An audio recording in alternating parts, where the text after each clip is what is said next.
Kanina may customer.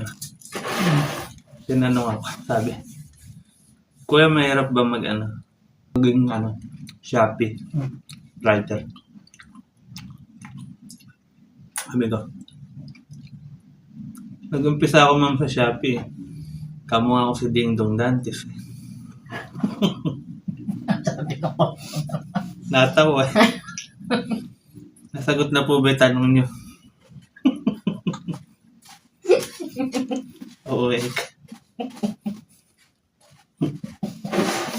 Seryoso ba? Oo, seryoso siya.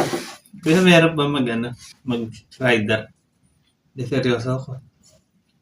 Nag-start ako sa Shopee. Kamukha ako si Ding Dong.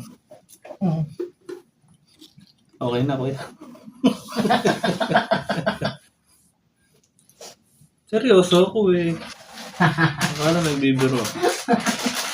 Kamukha ako naman talaga si Ding Dong.